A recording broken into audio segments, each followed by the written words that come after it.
In the first week of September, in the year 9 AD, a Roman column nearly 10 miles long began threading itself into the wet forests of northern Germania. 3 full legions, the 17th, the 18th, and the 19th, 3 squadrons of cavalry, 6 cohorts of auxiliary infantry, somewhere between 15 and 20,000 soldiers, plus wagons, mules, servants, merchants, and the wives and children of men who had treated this posting as a peaceful one. The governor at the head of that column, Publius Quinctilius Varus, believed he was marching through a province. He believed the tribes on either side of his line were paying Roman taxes and accepting Roman law. And he believed that the 25-year-old German nobleman riding beside him, a man who spoke polished Latin, held Roman citizenship, and had been decorated for service in Rome's own army, was the most reliable officer he had. Within 4 days, all 3 legions had ceased to exist, not defeated, not scattered and reformed, erased. The Eagle standards were captured, the senior officers were dead or worse, and the survivors could be counted in dozens. When the news reached Rome, the historian Suetonius tells us, the Emperor Augustus let his hair and beard grow for months and was heard striking his head against a door, shouting the same sentence over and over. Quinctilius Varus, give me back my legions. Rome kept legions numbered from 1 to 22 and beyond for centuries across every frontier of the empire. The numbers 17, 18, and 19 were never used again. So the question this episode has to answer is a simple one, and it is the same question Augustus was asking that door. How does a professional army of that size, the most sophisticated military machine on Earth, walk into a forest and vanish? The answer is not weather, and it is not luck. The answer is a plan, and the man who built it had learned every detail of Roman warfare from inside the Roman army itself. Here is what this episode will show you, piece by piece. First, the man who designed the trap, a Cheruscan prince named Arminius, who held equestrian rank in Roman society and used that trust as the primary weapon of the ambush. Second, the exact ground he chose, a corridor at the foot of a hill called Kalkriese that narrows, between slope and bog, to a passage barely wider than a modern football field. Third, the warning Varus received at his own dinner table days before the march, naming Arminius as a traitor, and why Varus laughed it off. Fourth, the structure archaeologists pulled out of the ground in the late 1980s, a purpose-built turf wall roughly 400 meters long, which proved this was not an ambush of opportunity, but a killing machine constructed in advance. And fifth, what Rome did afterward, why the frontier of the empire froze on the Rhine for the next 4 centuries, and why 3 legion numbers were retired forever. Before any of that, a note on where this account comes from, because no Roman who marched in the center of that column lived to write about it. The narrative sources are Velleius Paterculus, a soldier who knew Varus personally and wrote within living memory, Tacitus, writing about a century later, and Cassius Dio, writing about 2 centuries later, whose account is the most detailed and should be read with that distance in mind. The physical evidence comes from the excavations at Kalkriese in Germany, ongoing since 1989. Where those sources disagree, or where numbers are estimates, I will say so. Start with the man who lost, because the trap was fitted to him personally. Publius Quinctilius Varus was not a fool, whatever 2,000 years of hindsight have made of him. He was a senior Roman aristocrat, married into the family of Augustus himself, and a former governor of Syria, one of the richest and most important provinces in the empire. In Syria, and before that in Judea, his career had taught him one consistent lesson. Provinces are governed with law courts, tax collectors, and the occasional demonstration of overwhelming force. When a revolt broke out in Judea after the death of Herod, Varus marched down from Antioch, crushed it, and, according to the historian Josephus, crucified some 2,000 of the rebels. That was his model of how the world worked. Resistance was a legal and administrative problem, punctuated by punishment. In the year 6 or 7 AD, Augustus sent him to Germania, and this is the decision that mattered, because Germania in 9 AD was not Syria. Rome had been campaigning east of the Rhine for roughly 20 years under the emperor's stepsons Drusus and Tiberius, and those campaigns had been successful enough that the region between the Rhine and the Elbe was being spoken of in Rome as a province in the making. Varus was sent not as a conqueror, but as an administrator, to convert a military occupation into a tax-paying, law-abiding piece of the empire. Velleius Paterculus, who served in the army of that era and knew the man, wrote that Varus was mild by nature, more accustomed to the leisure of the camp than to actual campaigning, and that he entered Germania as if he were going among people who wanted nothing more than to be Romans. So picture the summer of 9 AD. Varus has his 3 legions in a summer camp near the river Weser, deep inside Germania, well east of the Rhine. He is holding court. Tribal disputes are being argued before him with Roman lawyers and Roman procedure. Taxes, a thing these tribes had never paid to anyone, are being assessed. And in his headquarters tent, night after night, sits a circle of German noblemen who have accepted Roman rank and Roman friendship, translating, advising, guiding. The most impressive of them is a young prince of the Cheruscan tribe named Arminius. As summer turns toward autumn, word arrives of a small uprising among a tribe to the west, conveniently close to the route the army would take anyway on its return march to winter quarters on the Rhine. It is Arminius and his circle, Cassius Dio tells us, who bring Varus this news and who suggest the army handle it on the way, a short detour through country the Romans did not know. Varus agreed. He did not send scouts ahead in any serious way. He did not strip the column down to a fighting formation. He marched his legions, his baggage train, and thousands of civilians into the detour as if moving between 2 friendly towns. Every part of that decision had been arranged for him, and to understand how, you have to understand what Rome itself had made of Arminius.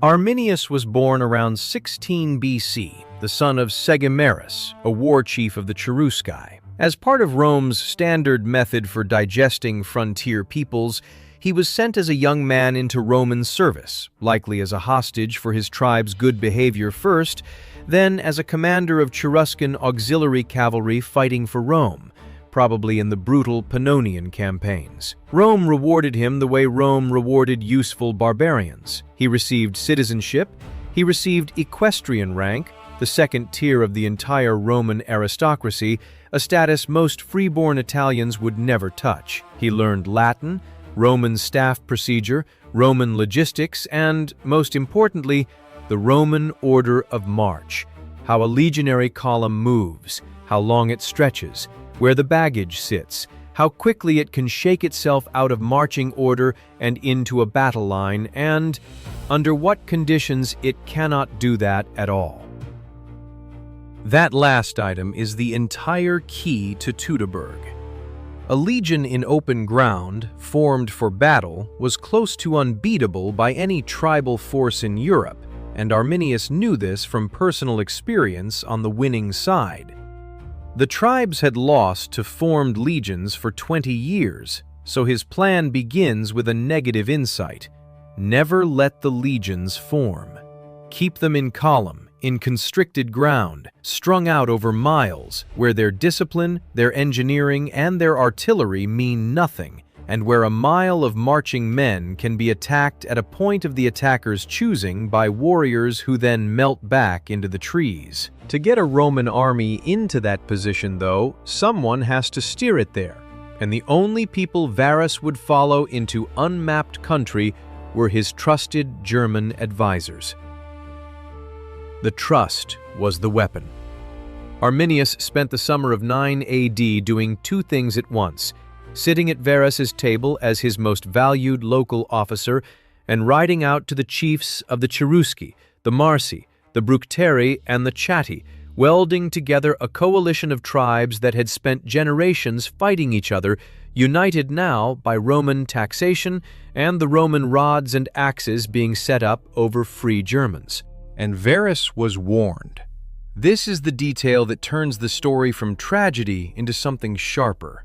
Another Cheruscan nobleman, Segestes, a rival of Arminius's family and a genuine Roman loyalist, came to Varus before the army marched and told him plainly, according to both Velleius and Tacitus, that Arminius was organizing a conspiracy. Segestes went further.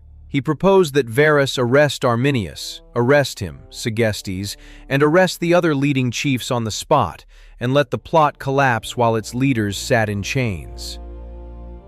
Varus refused. From where he sat, the accusation looked like exactly what Germania was full of: one chieftain trying to use Roman power to destroy a rival. On one side of the scale, a feuding local with an obvious motive. On the other, a decorated Roman equestrian who had bled for the empire. Varus chose his own army's paperwork over the warning, and the column marched. The destruction took roughly 4 days, and the shape of those days is worth walking through slowly because each one closed a door. On the first day, the column left its route and entered the forest track toward the reported uprising. Almost immediately, the German auxiliaries riding with the army, Arminius and his Cheruscans among them, detached themselves, on the stated grounds that they would ride ahead and gather allied forces. They rode instead to their assembled war bands. The country did the first damage on its own. Cassius Dio describes broken, rain-soaked ground, ravines, and dense timber, where the soldiers had to fell trees and lay corduroy causeways just to move the wagons. A storm came in, and the column, already slowed to a crawl, stretched and frayed until units lost contact with each other. Then the javelins started coming out of the tree line. Not a battle. Throws and withdrawals, at the wagons, at the mules, at the gaps between cohorts, hour after hour, from an enemy that never stood still long enough to be charged. By nightfall, the army had taken serious losses without once seeing a battle line, and it fortified a camp in the proper Roman manner, ditch and rampart, on whatever defensible ground it could find. On the second day, Varus did what a Roman commander was trained to do. He burned or abandoned most of the baggage, tightened the column, and pushed for open country. And for a stretch, it worked. Dio says the army passed through more open ground and suffered less, though it kept bleeding men whenever the route pinched back into woodland. But here is the thing the open ground revealed: there was nowhere to go. The reported uprising was a fiction. The tribes were not in front of the army or behind it. They were beside it, everywhere, in their own country, and the column was days deep in territory where every path had been considered by its enemy in advance. The march bent northwest toward the known Roman roads and the forts on the Lippe, and that bend is precisely what Arminius had been waiting for, because the geography of northern Germany funnels that line of march into one place. The place is called Kalkriese. It is a low, wooded hill on the northern rim of the Wehen Range, and on its north side, in 9 AD, lay the edge of the Great Bog, a wetland running for miles. Between the foot of the hill and the edge of the bog, there was a strip of firm, passable sand, and at its narrowest, the usable ground closed to roughly 100 meters or so. A 10-mile column cannot fight in a 100-meter corridor. It cannot form, cannot maneuver, and cannot even see itself. And along the hillside flank of that corridor, the Germans had built something.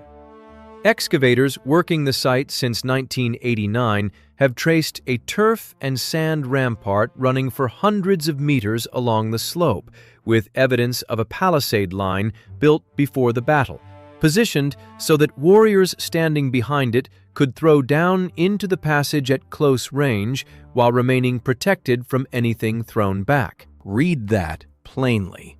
This was not warriors leaping from bushes.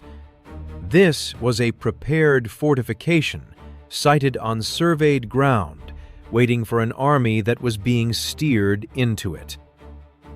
On the third and fourth days, in driving rain that Dio says soaked the Romans' shields and bowstrings and made their footing treacherous, the remains of the column entered that corridor. And the coalition came down off the wall. What happened inside the corridor comes to us in fragments, and the fragments are terrible. The Roman cavalry commander, Numonius Valla, an officer of previously sound reputation according to Velleius, broke with the cavalry and rode for the Rhine, abandoning the infantry. He and his squadrons were hunted down and killed before they reached it. Varus, wounded and understanding that what was coming for a captured Roman governor would be worse than death, fell on his own sword, following the example, Velleius notes bitterly, of his father and grandfather, both suicides. Of the two camp prefects, the senior administrative officers still standing, Velleius preserves a deliberate contrast. Lucius Aegius died fighting and left an honorable example, while Saonius proposed surrender and was executed in the aftermath along with the men who followed him. The eagle standards of all three legions were taken. Prisoners were sorted. Tacitus, describing what a Roman army found at the site years later, records gibbets and pits and altars in the groves where the tribunes and senior centurions had been sacrificed to the German gods. A handful of men, by hiding or by luck, made it out of the forest and eventually to the Rhine, which is the only reason any Roman detail of those 4 days survives at all. Strip the horror away for a moment and look at the design, because 5 separate mechanisms had to work together, and every one of them did. The first was control of information. Varus's entire picture of Germania, the pacified tribes, the minor uprising, the safe detour, was assembled for him by the man planning to destroy him. Arminius did not defeat Roman scouting, he replaced it. Every fact that reached the governor's table had been curated, which means Varus's decisions were rational responses to a fictional world. The second was the destruction of the column's greatest strength before a single javelin flew. A legion's power lived in its formation, and formation requires space and time. By fixing the killing ground at Kalkriese, where the army would arrive strung out, exhausted, half-drowned, and compressed between slope and bog, Arminius arranged to fight not 3 legions, but 1,000 separate clusters of tired men, in sequence, on ground where Roman drill had no meaning. The third was the wall itself, and here the archaeology deserves its own moment. For centuries, the actual site of the battle was a guess. Scholars proposed dozens of locations across northern Germany. Then, in 1987, a British Army officer and amateur archaeologist named Tony Clun, surveying near Kalkriese with a metal detector and following a local hunch recorded generations earlier, began pulling Roman silver coins and lead sling bullets out of the fields. Systematic excavation followed, and the finds have run into the thousands. Coins whose issue dates stop at 9 AD, fittings from Roman military equipment, mule bones, medical instruments, and pits of human bones bearing weapon cuts, buried years after death, which matches Tacitus's account of Roman soldiers later gathering and burying the bleached remains. Among the finds are slave shackles, brought along presumably for the prisoners the tribes expected to take, and one object that has become the face of the entire battle. An iron cavalry parade mask, a sculpted Roman face, its silver plating stripped by whoever looted it. Most researchers now identify Kalkriese with the final phase of the battle, and while a minority of scholars still debate aspects of that identification, the rampart is the strongest card. Ambushes improvise. Only a planned annihilation builds infrastructure. The fourth mechanism was weather and time, used as weapons. Dio's account has storms breaking over the column on the worst possible days, and whether Arminius predicted the September weather or simply built a plan that any rain would sharpen, the effect was the same. Wet ground slowed the wagons, wet shields grew heavy, and each additional day in the forest converted Roman soldiers into Roman casualties before the main blow ever fell. The trap did not need to beat the legions quickly. It needed only to keep them in the corridor of days between their summer camp and the safety of the Rhine forts, and grind. The fifth was the elimination of retreat. Hill on one side, bog on the other, prepared enemies ahead and behind, and the one force capable of cutting its way out independently, the cavalry, removed from the equation by its own commander's flight. By the final day, there was no direction left in which marching produced survival, and an army that cannot retreat, cannot form, and cannot resupply is not an army. It is a column of individuals, and individuals is exactly what the coalition killed.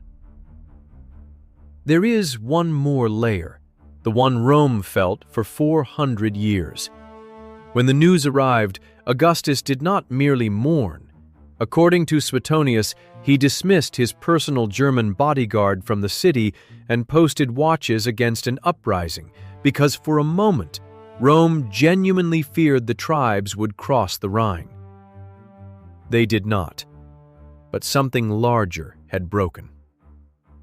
6 years later, in 15 AD, the general Germanicus led an army back to the site, and Tacitus's description of that visit is one of the most haunting passages in Roman literature. The ground white with bones, scattered where men had fled, heaped where they had made stands, skulls nailed to the tree trunks, and the survivors of the disaster, marching now with Germanicus, pointing out where the legates fell and where the eagles were lost. The soldiers buried the bones of 3 legions in a common mound, not knowing, Tacitus says, whether they were covering the remains of strangers or of their own kin. Germanicus won victories in those campaigns, and 2 of the 3 lost eagles were eventually recovered, the last reportedly in 41 AD. But in 16 AD, the Emperor Tiberius, himself a veteran of Germania who understood the arithmetic of those forests, recalled Germanicus and ended the project of conquest. Whether Teutoburg alone froze the frontier is still argued by historians, and it is fair to say the decision also reflected cost and strategy. What is not argued is the outcome. The Rhine, not the Elbe, became the edge of the Roman world, and stayed the edge for as long as that world lasted. The numbers 17, 18, and 19 were left empty on the army lists forever, the only legion numbers Rome permanently retired after a defeat, a superstition, and a scar in the same gesture. As for Arminius, the trap he built consumed him more slowly than it consumed Varus. He spent the following years fighting Germanicus to a bloody standstill, and then fighting other Germans, including the king of the Marcomanni, in the wars that followed Rome's withdrawal. His own wife, Thusnelda, the daughter of Segestes, the man whose warning Varus had waved away, was handed over to the Romans by her father and paraded in triumph in Rome. Arminius never saw her again, and his son was raised in Italy. Around 21 AD, aged only in his mid-30s, he was murdered by rival noblemen of his own people, who, Tacitus says, had come to fear he aimed at kingship. Tacitus gave him an epitaph no Roman gave lightly: Liberator haud dubiae Germaniae, without doubt the liberator of Germania, a man who challenged Rome not in her infancy, but at the height of her power, and who remains, in that historian's phrase, unconquered in war. So return one last time to the question Augustus asked the door. How does an empire lose 3 legions in a forest? Not to superior weapons. The tribes were worse equipped in every category. Not to numbers. The coalition likely held no decisive advantage in men. Rome lost them because its entire system for seeing Germania, its scouts, its informants, its trusted local officers had been quietly captured by one man. And an army that cannot see marches wherever it is led. Varus's real error was not the route through the trees. It was the dinner table, months earlier, where a warning with names attached was weighed against a decorated officer's smile, and the smile won. Every institution that trusts, and every institution must trust, carries the same exposure. The legions were the finest heavy infantry on earth, and none of that mattered, because the battle was decided before the first javelin left the tree line, in the space between what Varus believed and what was true. If this kind of story is why you're here, the battles decided by deception, terrain, and a single overlooked warning, subscribe to the War Room Files and leave a like so more people who'd want this find it. I'll see you on the next battlefield.